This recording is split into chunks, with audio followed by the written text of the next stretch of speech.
जगतसिंहपुर जिला बालिकुदा ब्लॉक अंतर्गत संग्रामपुर पंचायत अधीन नालो ग्राम आज प्राय समय 1:15 सुधा एक भयावह अग्निकांड घटी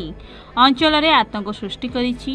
अग्नि लागिथिबा बेले स्थानीय लोक माने घटना को देखि तुरंत बालिकुदा अग्निशम बाहिनी को सूचना देथिले। सूचना पाइबा सहित अग्निशम बाहिनी घटनास्थल को पहुंची अग्नि को नियंत्रण करथिले, किंतु सेतेबेलकु अग्निर भयावहतारे सबकिछि पोड़ी पाउंस हो जाइथिला। ଏହି ଅଗ୍ନିକାଣ୍ଡରେ ମୋଟ 5ଟି ବଖରା ସମ୍ପୂର୍ଣ୍ଣ ଭାବେ ଧ୍ୱଂସ ହୋଇଯାଇଛି। ପ୍ରାଥମିକ ସୂଚନା ଅନୁସାରେ ନାଲୋ ଗ୍ରାମର ସୁବାସ ମଲ୍ଲିକ ଓ ନରେଶ ମଲ୍ଲିକ ନାମକ ଦୁଇ ଭାଇଙ୍କ ଘରରେ ଏହି ଅଗ୍ନିକାଣ୍ଡ ଘଟିଥିବା ବେଳେ ବିଦ୍ୟୁତ ସର୍ଟ ସର୍କିଟ୍ରେ ଏହାର ପ୍ରଧାନ କାରଣ ହୋଇଥିବା ଅନୁମାନ କରାଯାଉଛି। ଅଗ୍ନିକାଣ୍ଡରେ ଘରୋଇ ସାମଗ୍ରୀ, ଧାନ, ପୋଷାକ ଓ ଅନ୍ୟାନ୍ୟ ଜରୁରୀ ପଦାର୍ଥ ପୋଡ଼ି ନଷ୍ଟ ହୋଇଯାଇଛି। ଏହି ଦୁର୍ଘଟଣାରେ ପ୍ରାୟ ଲକ୍ଷାଧିକ ଟଙ୍କାର ସମ୍ପତ୍ତି ନଷ୍ଟ ହୋଇଥିବା ଅନୁମାନ କରାଯାଉଛି। ଅଗ୍ନିକାଣ୍ଡ ପରେ ପୀଡ଼ିତ ପରିବାର ବିପର୍ଯ୍ୟସ୍ତ ଅବସ୍ଥାରେ ରହିଥିବା ସହ ସରକାରଙ୍କ ପକ୍ଷରୁ ତୁରନ୍ତ ସହାୟତା ଓ ଘର ଯୋଗାଇ ଦେବାକୁ ଦାବି କରିଛନ୍ତି। ସ୍ଥାନୀୟ ପ୍ରଶାସନ ଘଟଣାର ତଦନ୍ତ ଆରମ୍ଭ କରିଥିବା ବେଳେ ପୀଡ଼ିତ ପରିବାରକୁ ଯଥୋଚିତ ସହାୟତା ଯୋଗାଇବା ପାଇଁ ଆଶ୍ୱାସନା ଦେଇଥିବା ସୂଚନା ମିଳିଛି। देवान मल्लिक सर्ट सर्किट लगे घरे कहीं नथिले मुसी देखला टोटाल संपूर्ण घर जलिकी भस्म हो जाइए। आम खबर पाई बालिकता फायर स्टेशन बाहर की आसलु नालंदा पहुँचला स्पट पर पहुँचला बेलू निआ जलुची पूरा गैस टांकी था से सब फाटी फुटी होता पहुँचा पूर्व निआ देखिलु प्रबल अच्छी निआ गोटे गाड़ी स्टार्ट कर निआ को लिभावा आरंभ कलु। पांच बखरा खंडे पैसा कहते तो 5 बखरा प्राय 5 बखरा हम चाल घर गुड़ा 5 बखरा लगी आसपास जिनस घर उपर जावतीय सब पोड़ी नष्ट हो जाए किसी से घर ना अवश्य निआ करेन्ट रू सर्ट सर्किट रू निआ लगी खरा बेले प्रशासन तो आम तो ये पठे सारे मोर मेसेज मुझे पठे सारे प्रशासन जानी सारे ये तो बड़ा निआ लगी आम पठे सारे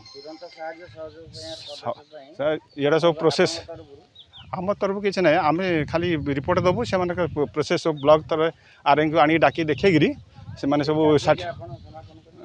आमर आम देवा कथा सर्टिफिकेट देदेबू पटना आमर किसी प्रोब्लेम ना आम ये पहुँचते हेडक्वार्टर अच्छी जगतसिंहपुर मेसेज करदे मुझे आम देदेबू रिपोर्ट देदेबू से सर्टिफिकेट देदेवे जी पापे से गवर्नमेंट तरफ ब्लॉक तरफ मध्यम से पाइबे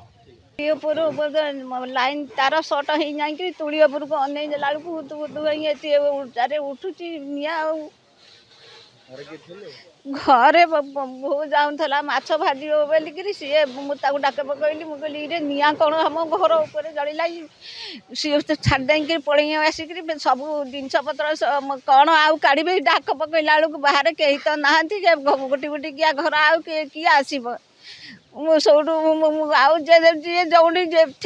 पाखे आसिक पा पकड़ा बेलू सी पवन हाउथु सब जाक नागिगला सब जलीगला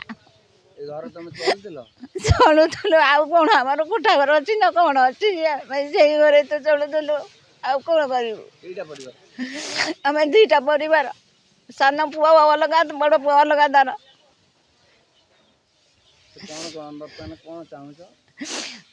कौन चाहूँ सरकार कौन आमको साहाଯ୍य देवे कि नदेवे पिला मानक मोर से कथा सी विचार करेंगे मोर आउ कौन कहबार अच्छी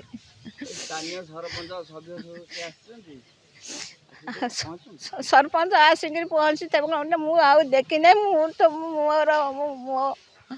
घर को देखी मो चढ़ुची मुझे कौन कह गाँ को देखी ना जगह कौन आसब कौन आसब गला आसब कौन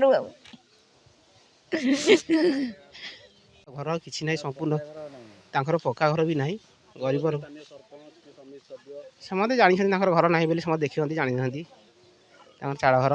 बोधे आम गाँव बोधे ये प्रथम चाल घर बोधे गाँव में कहार चाल नहीं आखिर एका चाल घर अच्छी 2टा प्राणी ये चलबस हमें 2टा फैमिली आंकर सब तो चाषे जहाँ लिभर कर जहाँ थी से घरे किसी ना धान चाउल मुगरू प्रशासन को अनुरोध कर गरीब लोक केमी साहय टे करेंगे पक्का घर भी ना चाल घर बसबास करती अति निम्न मानर लोक जहाँ कहते आम गाँ भितर आम गाँव बोधे प्रथम ये चाल घर गणती है 1 नंबर चाल घर चाल घर कोठा घर ना।